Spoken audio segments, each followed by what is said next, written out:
what's one of the common things that I hear agencies say to me?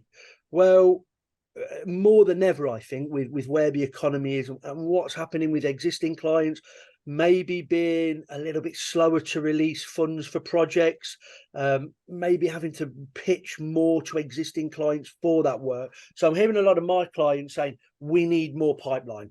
Like, we need more pipeline, and they're looking at that coming from new business as well as that existing client. And one of the things I hear is when I say, well, what's your plan to do that? How have you thought of doing this? Who's going to own the numbers? What structures you put in? They'll say, we're thinking of bringing in a lead gen agency. And that sort of always fills me with dread anyway, a little bit. So from your point of view, Steve or Claire, I think you both be good at answering this. Is that the answer? We need new business. We want to drive our pipeline. Let's just go and get a lead gen agency. Is that the answer? Yeah, and the fact that you hear it isn't a surprise, because we hear it over and over and over again. And it's funny that you say that.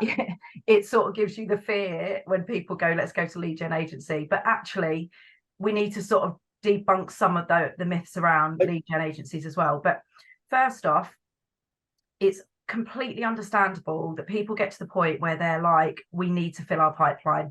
It might have been they've just had a really good bit of growth, they're coming down the other side, they've just won some pitches, whatever, and then you turn around and you're looking at that blank sheet of paper in terms of a pipeline again. So totally sort of an instinctive thing is, right, okay, let's try and turn the tap on and fill the pipeline again.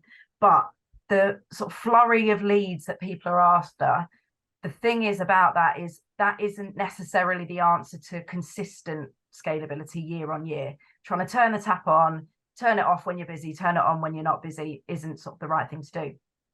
But lead gen is a huge part of it, and lead gen partners or lead gen agencies, whatever you want to refer to them to, are actually a really critical part of how we grow an agency. They have a role. Now, like any industry, there's good, there's great, there's bad, and actually some of it is you need to really sort of have a think about the type of lead gen agency you want to work with, i.e. the type of people you want to work with. And then someone like Steve and I, we're there to help coach and guide on who are the people doing a great job, who are doing this well. And then it's about, okay, who's the right fit for you as a business. But before you start thinking about bringing in a lead gen agency, the thing that you really need to settle on is that there's a big difference that's going on in terms of driving a pipeline or generating new business. And you've got the difference between ownership and renting.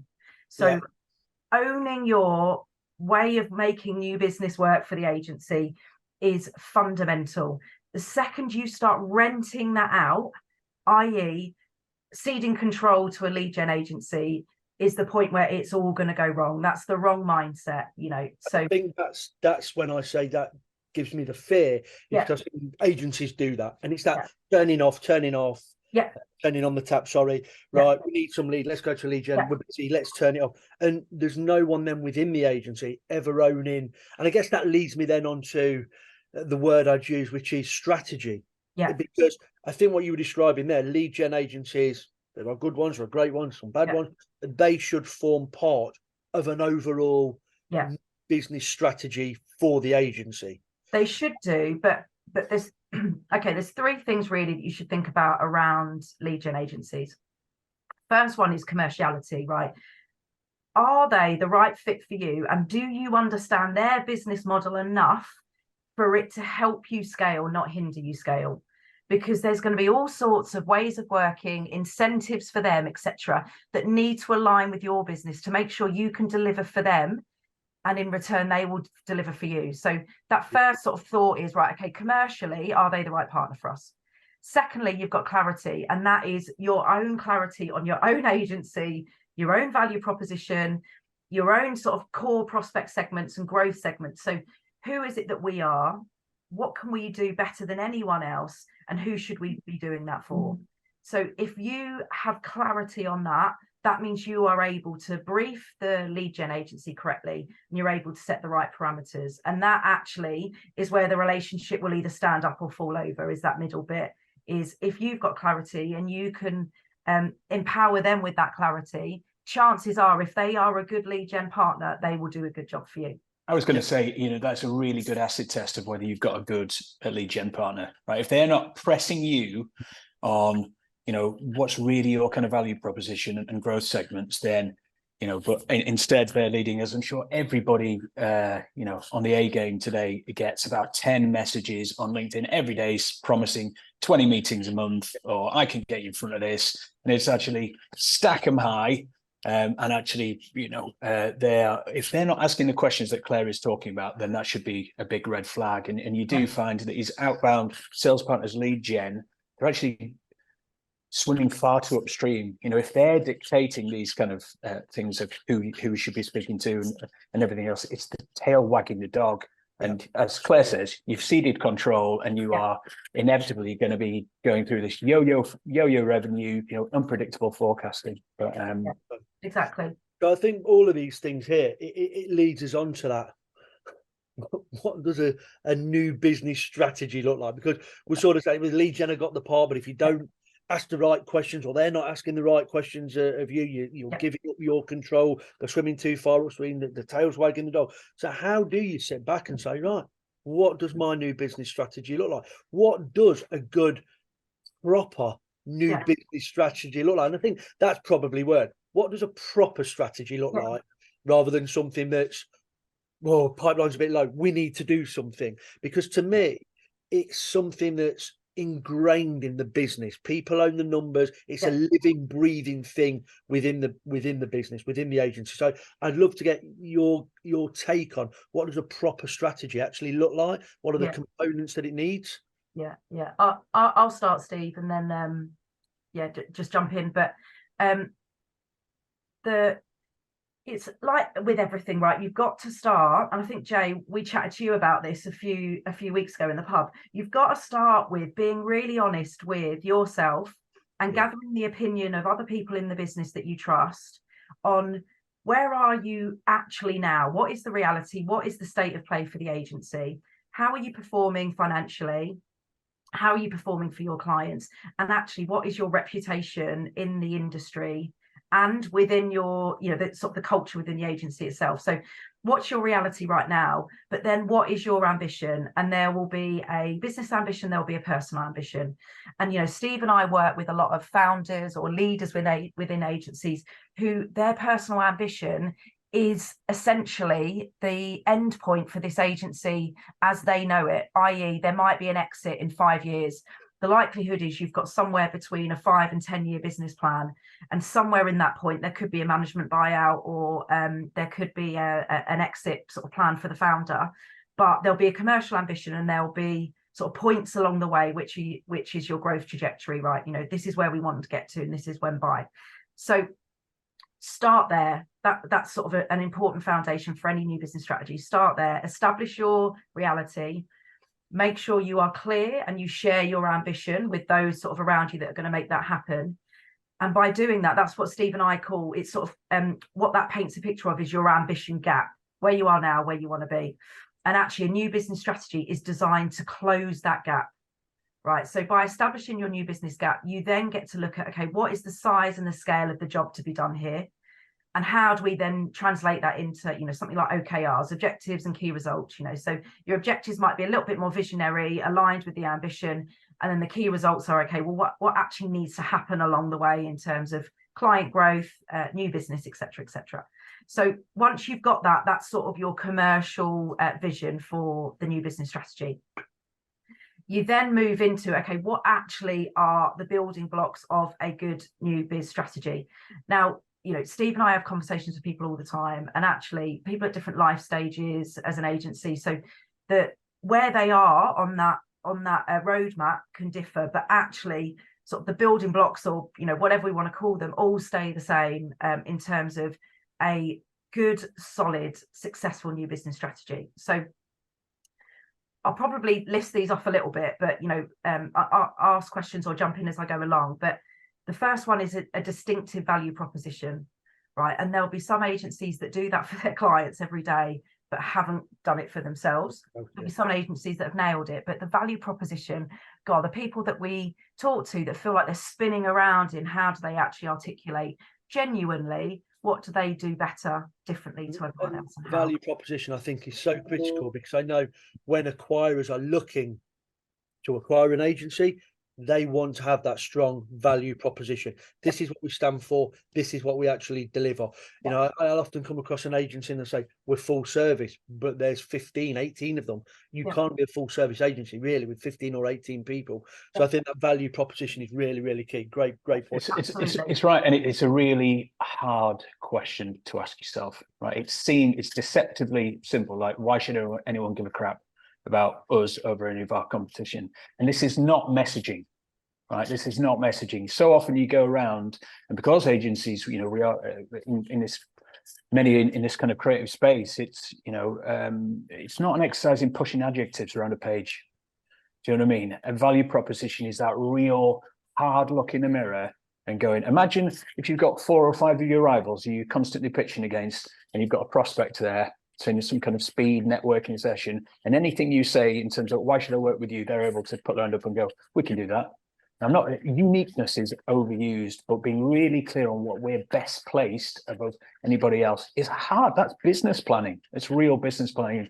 Claire and I will really stress test that. And knowing when to say, if you want that, this isn't the opportunity for us. That's not what we do. Rather than going, we don't really do it, but let's have a go at doing it. Correct. Yeah, exactly that. Correct. I think that value proposition is so key. What are the other ones you feel? So we start with value proposition. Next is total clarity, and I sort of mentioned this before when it comes down to briefing a lead gen agency, but clarity on your core and your future growth segments.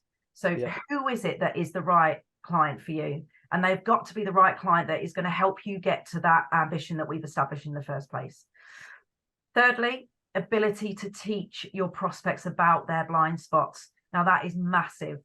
And Steve and I have sort of gone round and round with this in terms of how do we instill that in agencies? And actually the teaching part is the critical part here, because you can have a great value proposition, but if you're giving your business development person a Me Too creds deck and off they go, that's not going to work, right? So you actually need to be able to establish what the blind spots are of your prospective clients and have the right people that have the ability to go out and teach them about what those blind spots are. Next is go-to-market plan. So this is about sales, marketing, and partnerships all coming together within one plan in the pursuit of those ideal clients that we've been talking about. So how do we get all of those channels working in a synchronized way with the aim of creating meaningful conversations with those prospects that we've already established? So this really is your marketing and sales alignment, which I know, not just in the agency world, in lots of business, it is so fractured from what marketing are doing to what sales are doing. And a lot of people say sales and marketing alignment. For me, you have to flip it. It's marketing and sales alignment, because marketing should be doing all of the work around your value proposition. And then that should flow when you meet that person from your agency. It should feel a very natural conversation that's leading on from all of the great content you've been getting out there about your agency. And that's where I see things fractured. And I think that knits all of those things you've just described there, with the proposition, with people understanding what you do best, of going to the client saying this is where your gaps are. So again, really good. I totally agree. And you know, the way I tend to sort of term it is marketing is brand to brand, sales is person to person. So everything should start with marketing. This is about how should your brand be represented to another brand, and from your value proposition to the story that you're telling, etc. Sales is the mouthpiece to go out and do that, right? You know, so the alignment, but marketing coming first, I totally agree with. Next is having like a scalable system. So, and we call this a nurture system, but this is about something that will filter out the bad leads and will nurture the good opportunities, or will nurture the good leads into a good opportunity, but also that creates the right system around conversion. So when that opportunity comes in and you have a pitch to choreograph, for example, all of that is built into this system that is a well-oiled machine. And actually the aim of that system is to safeguard and protect your time and your financial investment into opportunities. So with that system around you, that should be your safety net to know that you're working on the right opportunities and you've got the best chance to convert them. Yeah, that to me is a huge part of this. The amount of agencies that I see pitching for work, and you think, why have you even had a go at that? And then you look at the amount of pitch time and effort that's gone in, and in reality, the prospect was never going to go with that agency because it was just there was just not right for them. Yeah. You know, they were really looking for a 2-3 man band down the road that's going to do. Is this an example? Exactly. Cheap website, and the agency putting a pitch together that's going to be 25 grand because the right questions haven't been asked. But I think that all flows from all the things you said before about your proposition and what you should be doing. Exactly that. Knowing yourself means you know the right opportunities for you. And the power to say no. Actually, thanks for inquiring, but this just isn't for us. I think that's really important as well. Yeah. And then lastly, the right person in the role, right? The right business development talent, but arming them with the right tools to do their job well. And that's probably one of the key things in all of this is everything that you've created above, making sure you're arming your business development talent with that. So you're sending them out to essentially into a successful environment, because otherwise, without all of that stuff above, they ain't going to be able to do their job well. You're setting them up to fail. And that's really interesting. You bring up that NBD, that new business development person. When is the right time to do that? So I think what we've just gone through there, bringing that person in before you've done that work would be a definite fail. But if you've done that work and you feel you're ready, when do you bring them in? How do you go about bringing that person in? I've spoken recently, I won't say who it was, but recently, the last couple of weeks, I've spoke to somebody who's looking for that new business person. And because they've not employed those type of people in the past, or it's not their background, the questioning strategies they might ask to a new business person are, for my eyes, were not correct. How they would conduct an interview, a process of getting that person wasn't correct. And I've worked with lots of agency owners that they've sort of had the wool pull over their eyes a little bit. They've met this new business messiah that said, I can do this, I can deliver all this. And very quickly, it's easy in an interview situation to say I can do this, but very quickly the relationship's gone sour. So, when's the right time? What's the structure, the process? How should you go about bringing that person in to the business? And also, on top of all that, in a culture that's in the past not been sales driven, sales orientated. Thoughts on that? Because I think that's a big part as well. Yeah, well, I mean, there's loads in there, Jay. We've talked for ages about it. No, it's good. It's good. It's just, in terms of that kind of culture piece, agencies still, I would say, think about new businesses other to what they do. And this is a really damaging mindset. Do you know what I mean? And this is why there's a stat from the Agency Management Institute in the US. It said 1 in 40 business development people work out. It's like 1 in 40. I looked at that. I was like, that can't be right. But actually, we speak to so many agencies who sort of go, yeah, we got a new business development person. They look promising, but it didn't work out. Absolutely. And we can't have become such a boring industry, right? This used to be rock and roll, like when I started in this industry and stuff. There you go, right? It's a funny. So either we've become so dull that we can only attract the worst of the worst in terms of new business people, or maybe we should take a look in the mirror and as Claire says, what are we actually arming these people with? Are we really making them feel part of the agency rather than something, business development, that's what he does over there, And I think in terms of your when to hire somebody like that, if you as a founder, we find that a load of founders wear it almost as a badge of honor. It's like, oh yeah, I'm involved. I'm all over the new business process. And like from when that lead comes in to pulling the pitch team together, challenging the brief all the way through to the pitch, right? If you are looking to scale genuinely, and we only want to be working with agencies who've got that genuine commercial ambition to scale, you cannot be doing that job properly with all the other plates that you've got to spin, be it finance, be it operations and people. And also, if are you genuinely in 3 to 5 years or 5 to 10 years think about an exit? That's a massive red flag, by the way, to anyone looking to buy your agency. If you're the person who's going to walk out the door, but you're intrinsically involved in that funnel, you can't do that job properly because just one example. there's that brilliant stat that can only exist in sort of marketing worlds, that 6.8 people feed into a major marketing purchase decision. So when that comes, that now, Steve.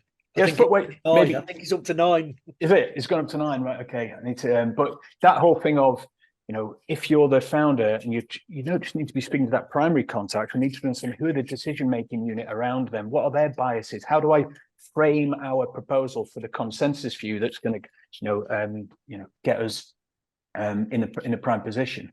But I would say, back to your thing about when, if you find actually that you as a founder are burning so much of your time within that, right, you need that business development person, okay? And then, but critically, in terms of the who, rather than us all being dazzled by some very expensive business development director who promises that little black book, if you look at the Gartner research, I think my old boss in sort of radio sales when I first started out and we all get told this, it's all about relationships. You've got to be a good relationship builder. Well, actually, the Gartner research showed that relationship builders, how they categorize them, are actually the worst performers in terms of new business. We intrinsically think, it's all about relationships. Actually, relationship builders are really good at delivering everything a prospect wants. They bend over backwards, they'll go out for lunch and stuff. And guess what? They go out for lunch with them and then hand the brief to somebody else. And who they hand the brief to is kind of what Claire was talking to before. These people called challengers. And these are people, if I could summarize it, who love to teach. They actually like a bit of theatre, like you, Jay. They like standing up on stage and having the spotlight on and things. You generally thrive in that environment.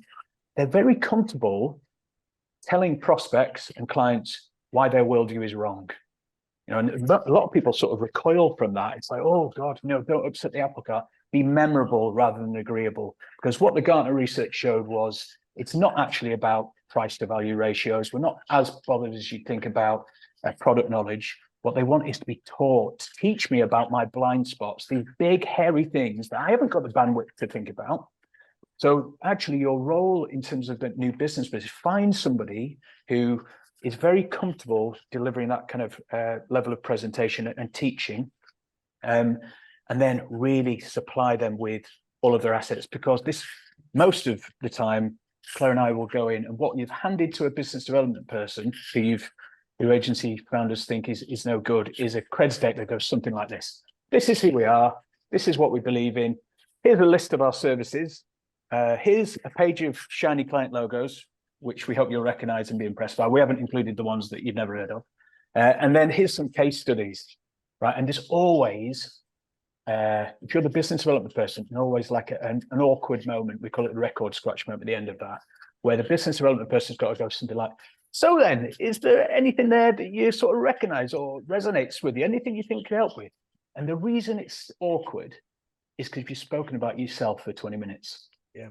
And that is exhausting for prospects, right? You are one of about 10 agencies trying to get in to ask questions, to deliver that creds deck, which delivers next to no value to them, and then ask a load of questions to find out what's keeping them awake at night. All of their existing agencies are trying to get a coffee in to try and find out what's going on. So instead of going in with that Me Too creds deck, the teaching thing goes, I'm going to walk into that room knowing more about a small area of your business than you do yourself. And it almost sounds arrogant, but it's not. What it is really doing the work, that intelligent teaching work that Chloe was talking about, so that actually we have a new business deck that can scale across a wide range of prospects. All we need to do when one bites is tweak it a couple of pages. But you are going in less on then that the business development person doesn't have to be on the hoof all the time, reacting to what's saying. One Irish agency owner described it as me as, we ask these people to go and stand in front of strangers and knit rainbows out their arse. It sounds better in Irish, but do you know what I mean? This is what we expect business development people to do, and it's mental.